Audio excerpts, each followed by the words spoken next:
भारत देश के सम्मानित नागरिकों को मेरा प्रणाम। आप देखना शुरू कर चुके हैं जन विकास मीडिया। आप देख रहे हैं यहाँ पर 69,000 शिक्षक भर्ती के वो अभ्यर्थी जो आरक्षण पीड़ित हैं और आरक्षण विसंगति का शिकार हुई, जो लिस्ट 2020 में आई थी, उसको लेके एक लंबे समय तक आंदोलन चला। अभी हाल ही में डबल बेंच का जब आदेश आया, तो उस आदेश में स्पष्ट कहा गया है कि आरक्षण के उन तमाम नियमों को लागू करते हुए एक नई सूची तैयार किया जाए। हाईकोर्ट के आदेश में 3 महीने का जिक्र है, लेकिन तब भी ये अभ्यर्थी यहाँ पर लगातार आंदोलन कर रहे हैं। आइए उन्हीं से बात करते हैं कि आखिर वो किन किन मांगों को लेकर यहाँ पे बैठे हुए हैं। धरने का नेतृत्व कर रहे अमरेंद्र सिंह पटेल से जानते हैं कि आखिर वो क्या कहना चाहते हैं। बताइए, आप लोग यहाँ पर बैठे हैं। अरे यार, तुम भी भारत देश के सम्मानित नागरिकों को मेरा प्रणाम। अच्छा, यही तो बोलना है, ठीक है, स्टार्ट करें। भारत देश के सम्मानित नागरिकों को मेरा प्रणाम। आप देख रहे हैं जन विकास मीडिया। आइए यहाँ पे बात करते हैं। इको गार्डन में कुछ बच्चे बैठे हुए हैं, वो अपनी मांगों के बारे में, उनकी मांगों के बारे में जानते हैं। ये है आरक्षण पीड़ित वर्ग के बच्चे जो कि ओबीसी एससी कैटेगरी से आते हैं। इनके साथ क्या हुआ है, क्या नहीं हुआ है, और इनके दुख दर्द को हम चलिए आइए इन्हीं की जुबानी जानते हैं। आइए बात कराते हैं आपको धरने का नेतृत्व कर रहे इंसान से। ठीक है ना, बताइए। ये संघर्ष बहुत लंबे समय से चल रहा है और इस संघर्ष पे बहुत बड़ा जजमेंट आया है माननीय हाईकोर्ट के डबल बेंच का। और डबल बेंच ने स्पष्ट कहा है कि 69,000 शिक्षक भर्ती में आरक्षण घोटाला हुआ है और आरक्षण घोटाले को सही करते हुए, सारे आरक्षण नियमों को पालन करते हुए एक नई सूची बनाइए। और ये देखिए कि जो बच्चे अभी तक बाहर सफर कर रहे थे उनको अंदर करके, और जो गलत तरीके से नियुक्तियां हुई हैं उनको बाहर कर दिया जाए। अब इस पे लगातार सियासी हलचल हो गई है। पक्ष में विपक्ष में बैठे लोग इस पे इस फैसले का स्वागत कर रहे हैं और हम लोग लगातार अभी 4 दिन हम लोगों ने एससीईआरटी पे बहुत भारी संख्या में संघर्ष किया, चूंकि उत्तर प्रदेश पुलिस का पेपर चल रहा है। तो इस वजह से थोड़ी सी पुलिस ने हम लोगों को जबरदस्ती भर भर के गाड़ियों में यहाँ इको गार्डन में छोड़ दिया है। और हम लोग भी चूंकि संवैधानिक दायरे में रह के संवैधानिक लड़ाई लड़ रहे हैं, अपने हक अधिकार की लड़ाई लड़ रहे हैं, हम लोगों ने भी ये स्वीकार किया कि नहीं, इको गार्डन में शांतिपूर्वक बैठ के हम सरकार तक अपनी आवाज उठाते हैं। सरकार से आप क्या चाहते हैं? हम लोग सरकार से यही चाहते हैं कि जो माननीय हाईकोर्ट का जो आदेश है, उस आदेश का अक्षरशः पालन किया जाए। उस आदेश के बाद कितने लोग नए आ रहे हैं, उन लोगों को आप लिस्ट में रखें, और जो पहले से चयनित जनरल वर्ग के अभ्यर्थी हैं, उन सभी अभ्यर्थियों को आप बाहर से अलग, चाहे सीटों का आप कैबिनेट में पास करके करें, चाहे जैसे करें, लेकिन हमें हमारी मूल जगह पे, ऐसे होता है ना कि हमारा घर कोई हड़प लिया हो और जब सरकार पुलिस प्रशासन उस पे न्याय दिलाए, तो ऐसा ये ना कहे कि ये फलाने का घर था, अब ये रहने लगे तो इन्हीं को रहने दिया जाए, क्योंकि अब ये 4 साल से रह रहे हैं तो अब इनका घर नहीं। हमारी जो पैतृक आवास था, पैतृक जमीन थी, जो पैतृक हमारी नौकरी थी, जो हमारा हक अधिकार था, वहां हमें रख दिया जाए और उनके लिए सामने ही एक घर बना दिया जाए, चाहे एक बड़ा आलीशान महल बना दिया जाए, चाहे उनके लिए पूरी व्यवस्था, उसमें लग्जरी व्यवस्था कर दिया, हम लोगों को कोई फर्क नहीं पड़ता। लेकिन हम गरीब पिछड़े दलित अभ्यर्थियों को अपनी जगह पे, अपने हक अधिकार के अनुसार, जो हमारा बाबा साहब भीमराव अंबेडकर जी का संविधान कहता है, उसके हिसाब से हमें हमारी जगहों पे रख दिया जाए। बाबा साहेब अम्बेडकर के संविधान के हिसाब से आपको 3 महीने का समय दिया गया है, जो कि 90 डेज का टाइम ड्यूरेशन होता है। तो उस ड्यूरेशन का आपने वेट नहीं किया और पहले ही आप लोग धरना स्टार्ट कर दिए। हाँ, देखिए, उसमें ये कहा गया है कि 3 महीने तक, मतलब 3 महीने के अंदर आपको करके दे देना, ऐसा नहीं है। और ये समझिए कि हम लोग 5 साल से संघर्ष कर रहे हैं, तो ये कोई जल्दबाजी नहीं है। होना तो ये चाहिए था, जैसे आदेश आया मुख्यमंत्री जी ने मीटिंग किया, डेट घोषित कर देते। मुख्यमंत्री जी को ये चाहिए कि पिछड़े दलितों को कितना आप सताएंगे। और रही बात, अगर आप उनको जब इतना परेशान हताश कर ही देंगे, तो जो जिस वोट बैंक की राजनीति के चक्कर में आप डर रहे हो, आप सुप्रीम कोर्ट न जाने से के लिए कह रहे हो, अपने ही वर्ग के खिलाफ जा रहे हो, तो ये आपको दिखाने के लिए आपको एनी हाउ जल्द से जल्द कर देना चाहिए था। और हम तो लंबे समय से संघर्ष कर रहे हैं, लंबे समय से लड़ाई लड़ रहे हैं, तो ये कहना गलत होगा कि हम 3 महीने का इंतजार नहीं कर पा रहे हैं। और इंतजार क्यों करें? जो 3 घंटे में लिस्ट बन सकती है, जो 3 मिनट में लिस्ट बन सकती है, जानते हो एक्सेल पे सारा सब कुछ होता है फॉर्मूला, वही फॉर्मूला सब बनाने में जो टाइम लगेगा, टाइम लगा के उसको इंटर कर दो। दूध का दूध, पानी का पानी, सब अलग हो जाएगा। मैं भी सॉफ्टवेयर इंजीनियर हूँ, मैं भी बीटेक किया हूँ। मुझे बहुत अच्छे से पता है कि कितने मिनट, ये मैं कह रहा हूँ मिनट ज्यादा मैं बोल रहा हूँ, सेकंड में भी ये मामला हो सकता है। ठीक है, 10-20 सेकंड में एक फॉर्मूला होता है, सारे फॉर्मूला को इकट्ठा किए, उसमें इंटर किए, सब कुछ अलग अलग हो जाएगा। तो सरकार ये ना दिखाए, और सरकार के पास भाई आईएएस हैं, आईपीएस हैं, बाकायदे नियम बनाने वाले कानून विभाग के हैं, उनके मंत्री हैं, और खुद माननीय मुख्यमंत्री जी हैं, आदेश दें, सब कुछ हो जाएगा। सरकारी काम है, जैसे सरकारी काम में कहा जाता है कि समय लगता है, तो इसके लिए आप क्या कहेंगे? कि सरकारी काम में समय लगता है, वो जमाना बीत गया। ये कहावतें बहुत पुरानी हैं। जब सरकारी तंत्र कागजों पे चलता था, जैसे कि किसी विभाग से परमिशन लेनी होती थी तो एक चिट्ठी लिख दी जाती थी, उनके घर 4 दिन में पहुंचती थी, 4 दिन बाद उनके यहाँ से फिर से भेजी जाती थी तो 10 दिन में पहुंचती थी। आज तुरंत फैक्स की सुविधा है, फैक्स भी देर समझ लीजिए, कोई रिसीव किया नहीं किया, ईमेल की व्यवस्था है, तुरंत इधर टाइप करिए, इंटर करिए, वहां पहुंच गई। वहां से तुरंत टाइप करिए, इंटर किए, तो कितना टाइम लगता है। ईमेल की व्यवस्था है, व्हाट्सएप की व्यवस्था है, ईमेल भी आप पुराना समझ लीजिए तो व्हाट्सएप की व्यवस्था है, बहुत सारी व्यवस्था है। इसमें सरकार त्वरित अगर करना चाहे तो इसके लिए कोई ये नहीं है कि अभी टाइम लगेगा फलाने का। सबको एक साथ बैठा के वही निर्णय ले ले, वही निर्णय सब लोग फॉलो कर लेंगे। चलिए धन्यवाद। आइए आपसे एक और कैंडिडेट से बात कराते हैं, जिसका नाम है विजय प्रताप यादव। सरकार से आप कुछ कहना चाहेंगे, कोई निवेदन, कोई रिक्वेस्ट? कोई निवेदन, कोई रिक्वेस्ट नहीं करना चाहेंगे सरकार से। तो क्या कहना चाहते हैं आप?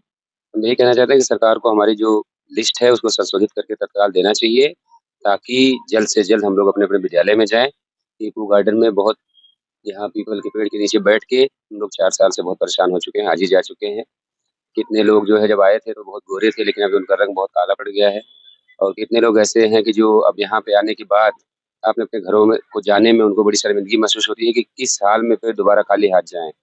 और तमाम लोगों को अपने घर परिवारों में जवाब देना पड़ता है, खास करके महिलाओं में ये समस्या ज़्यादा है कि यहाँ से वापस जाने के बाद उनके घर परिवार में ये सवाल पूछे जाते हैं कि ये कब तक आखिर चलेगा। तो इन सब चीज़ों को ध्यान में रखते हुए सरकार को ये इस मामले में जल्द से जल्द हल निकालना चाहिए, और जो अधिकारी कह रहे हैं कि 3 महीने का समय मिला है, उनको इस बात का भी ध्यान रखना चाहिए कि ऑलरेडी आप 3 साल से अधिक समय हमारा बर्बाद कर चुके हैं। तो अब ऐसी कोशिश ना करें कि अगले कई साल हमारे और बर्बाद हों। इस मामले में जल्द से जल्द कोई ना कोई हल निकाल के हमको विद्यालयों में भेजना चाहिए। जैसा कि देख रहे हैं यहाँ पे संख्या बहुत ही कम है, तो अगर जैसा कि कहा जाता है कि किसी भी धरने का मेन जो होता है वो होती है संख्या। आपकी संख्या इतनी कम है, तो क्या लगता है कि क्या होगा? नहीं, ये ठीक बात नहीं है कि संख्या से जो कोई आंदोलन चलता है। आंदोलन चलता है आपकी हिम्मत से, आपके हौसले से। 10 लोग भी सरकार गिराने का मादा रखते हैं, 10 लोग भी सरकार को झुकाने का मादा रखते हैं, और 10 लाख लोग भी इकट्ठा हो जाएं, अगर उनकी हिम्मत ना हो तो पुलिस की लाठियां देखेंगे और वो भाग जाएंगे।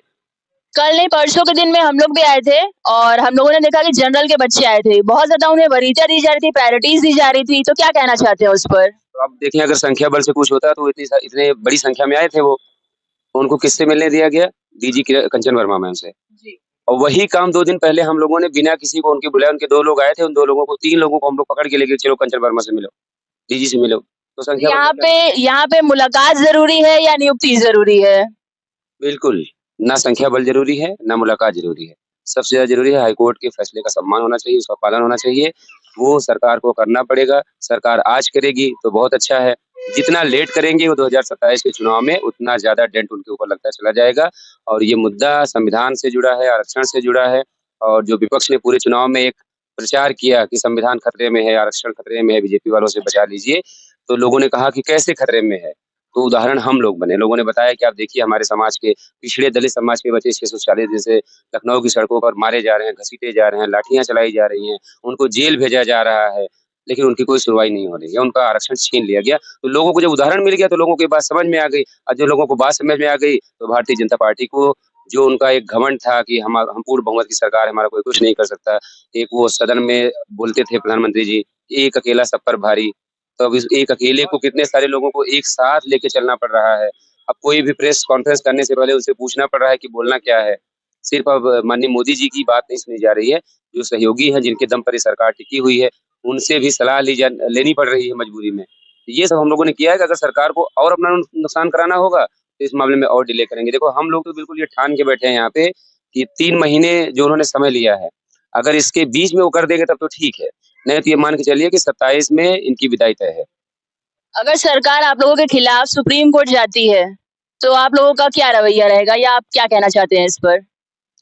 देखिए, लड़ाई का एक उसूल होता है कि आप मैदान से पीठ दिखाकर नहीं भाग सकते, आपको लड़ना ही पड़ेगा। वो अगर वहां आएंगे, वो सिंगल बेंच में लड़े, सिंगल बेंच में हम लड़े उनके खिलाफ, डबल बेंच में आए, डबल बेंच में लड़े। अगर वो नहीं मानेंगे, अपने आप को शिक्षा मित्र बनाना चाहेंगे तो सुप्रीम कोर्ट में भी लड़ेंगे। अब तो हमारे पास एक डबल बेंच का जजमेंट है, उसको हमें डिफेंड करना है, उसको वहां पर डिफेंड करने का काम करेंगे।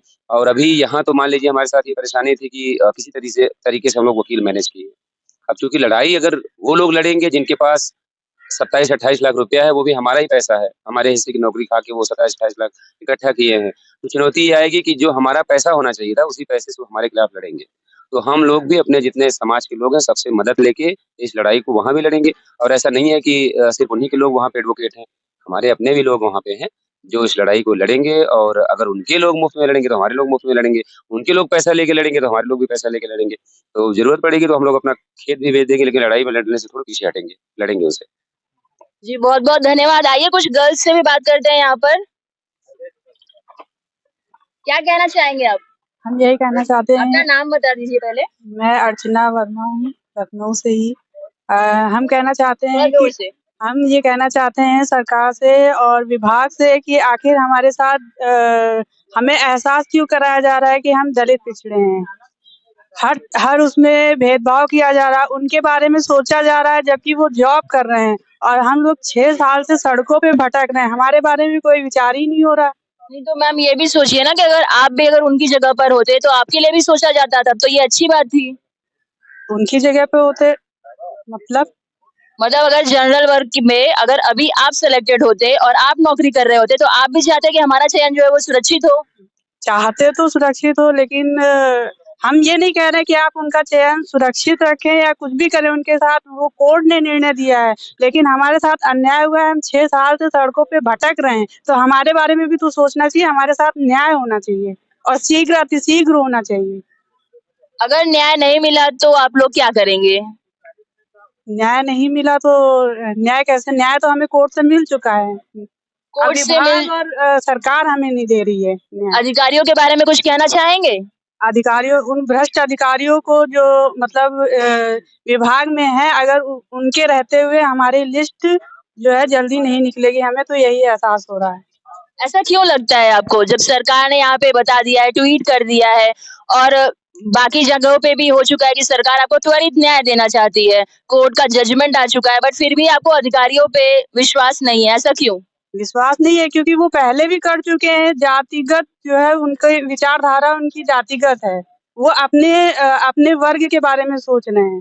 अगर वो अपने वर्ग के बारे में ना सोचते, हमारे बारे में सोचते तो हमें त्वरित न्याय देते हैं ना। हमें दिख नहीं रहा है। 13 तारीख को हमारा ऑर्डर आ गया था डबल बेंच से, तब से अभी तक कितने दिन हो गए, लेकिन कोई कार्रवाई नहीं हुई, जबकि मुख्यमंत्री ने निर्देश भी दिए हैं। क्या निर्देश दिए हैं, देखने वाली बात है। चलिए धन्यवाद।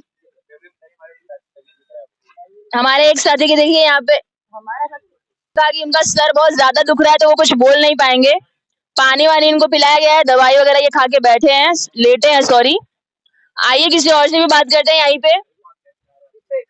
कहते हैं कि सरकार रुख कर चुकी है इनके मुद्दे को लेकर, कहना चाहते हैं कि भाई 3 महीने के अंदर इनका जजमेंट जो है वो क्लियर करने के लिए ऑर्डर आ चुका है, पारित हो चुका है, आदेश जारी हो चुका है, लेकिन फिर भी बच्चे जो है धरने पे बैठे हैं। क्या इनको सरकार की व्यवस्था पर विश्वास नहीं है?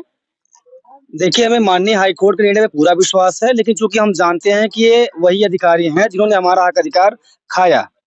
पिछले 4 साल से अगर हम सड़कों पर संघर्ष करने के लिए, सफर करने के लिए मजबूर हुए हैं, यहाँ वहाँ की ठोकरें खाए हैं, तो उसके लिए जिम्मेदार ये विभाग के अधिकारी हैं। तो हमें पता है और हमें इस बात का डर है कि कहीं जिस प्रकार से पहली बार जब हमारी लिस्ट आई 2022 में 5 जनवरी को, और हमें लगा कि हम बेसिक का हिस्सा होने जा रहे हैं, हमारे घरों में खुशियां थी, हमारे माता पिता के सपनों में, आंखों में सपने सज गए थे कि बच्चा हमारा नौकरी पाने जा रहा है, लेकिन 2.5-3 साल ये अधिकारी हमारा छीन ले गए।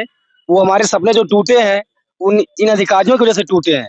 तो हमें इन अधिकारियों पर भरोसा नहीं है, हमें सरकार पर भरोसा है, माननीय मुख्यमंत्री से पूरा भरोसा है, लेकिन जो अधिकारी बेसिक के जिन्होंने गलत किया हमारे साथ, हमें उन पर भरोसा नहीं है। और उसी डर की वजह से और उन्हीं मांगों को पूरा कराने के लिए माननीय कोर्ट ने 3 महीने का समय दिया है। 3 महीने की शुरुआत 88 दिन या 90 दिन की बाद नहीं होती है। 3 महीने की शुरुआत पहले दिन से शुरू हो जाती है। अभी आप बताइए, लोकसभा के चुनाव थे, 1 महीने में रिजल्ट आया, 1 दिन में वोटों की गिनती हुई और लोगों विभाग बढ़ गए, मंत्री बन गए, प्रधानमंत्री बन गए, सबको अपने-अपने जगह पर जगह मिल गई, मंत्री बन गए सब। लेकिन जब यहाँ अध्यापकों की बात आती है, उनके भविष्य की बात आती है, नौनिहालों के शिक्षण की बात आती है, तो सरकार इतनी लेट-लतीफ़ी क्यों करती है?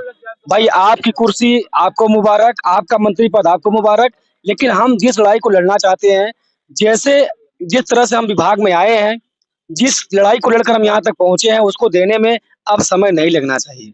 640 दिन का संघर्ष, लोकसभा चुनाव से पहले आचार संहिता लगी, पूरा प्रदेश देखा इस बात को कि यहाँ से रोते हुए हमारा पूरा दल यहाँ से वापस गया था। सबके आंखों में आंसू थे, लेकिन उम्मीद थी कि हम लड़े हैं तो जीतेंगे जरूर। हमें जीत मिली है। हम उम्मीद करते हैं प्रदेश सरकार से, माननीय योगी जी से, कि योगी जी, हमारा बहुत समय चला गया है, वो समय नहीं लौटा पाएंगे हमारा। आप कोई लौटा ही नहीं सकता है।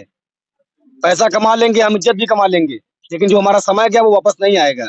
हम निवेदन करते हैं आपसे कि बहुत हो गया, अब हमें हमारा जो सम्मान है वो वापस कर दीजिए, और हम कुछ नहीं मांगते हैं। धन्यवाद।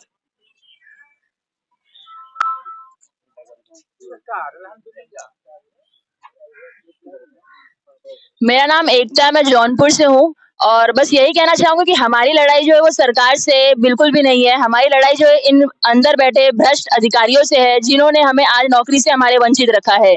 अगर ये चाहते तो आज हम नौकरी पर होते, लेकिन यही अधिकारी है जिन्होंने लिस्ट से हमें बाहर किया था और इन्हीं अधिकारियों को फिर से हमारी लिस्ट जारी करने का मौका मिला है और ये कतई नहीं चाहते हैं कि हम जो है वो भर्ती में इन हो। तो हो सकता है कि हमें ये डर है कि ये भ्रष्ट अधिकारी जो है वो हमारी लिस्ट जो है वो फिर से आउट करने से पहले उसमें कुछ धांधली ना कर लें, कुछ घपलेबाजी ना कर लें, और इसीलिए ये बच्चे जो है यहाँ पे हमारे साथ धरना दे रहे हैं।